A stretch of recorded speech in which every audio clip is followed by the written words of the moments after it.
ಹರಿದು ತೋಲಗವಂತು ಮೊದಲಾಗಿರದೆ ಮನ ಮುನಿಸಳಿಯನೊಡನೆ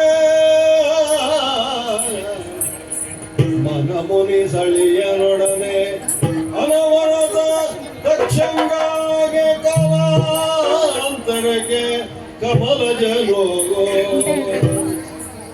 ವರ ಪ್ರಜಾಧೀಶ್ವರರಿಗೆ ಇವರೀಶ್ವರ ವರ ಪ್ರಜಾಧೀಶ್ವರರಿಗೆ ಇವರೀಶ್ವರ ಹೊಟ್ಟವನು ಕಟ್ಟಲು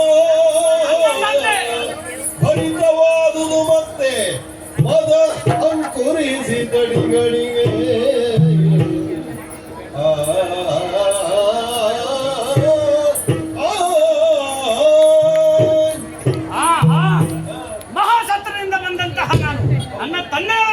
ಮಾಡಿದೆ. ಅವರು ನನಗೆ ಕೊಟ್ಟಂತಹ ಜವಾಬ್ದಾರಿ ಏನು? ಪ್ರಜಾಪಿತನಾಗಿ ಪ್ರಜಾಧೀಶನೆಂಬ ಬಿರುದನ್ನು ಕೊಟ್ಟಿದ್ದಾನೆ ನನಗೆ. ಆದ್ದರಿಂದ ನನಗಾದಂತಹ ಅವಮಾನವನ್ನು ಅವರಿಗೆ ಹೇಳಿದ್ದೇನೆ. ಆದ್ದರಿಂದ ಭೃಗು ಮಹರ್ಷಿಗಳನ್ನು ಸೇರಿಸಿ ಒಂದು ನಿರೀಶ್ವರ ಯಾಗವನ್ನು ಕೈಗೊಳ್ಳುವನಿದ್ದೇನೆ. ಅದು ಮಹಾಸತ್ರವಾಗಲಿದೆ, ಮಹಾಯಜ್ಞವಾಗಲಿದೆ. ಯಾರಲ್ಲಿ ಈ ಯಜ್ಞಕ್ಕೆ ಈಶ್ವರನಿಗೆ ಹವಿಸ್ಸಿಲ್ಲ, ಈಶ್ವರನಿಗೆ ಆಮಂತ್ರಣವನ್ನು ನೀಡಬಾರದು. ಎಚ್ಚರ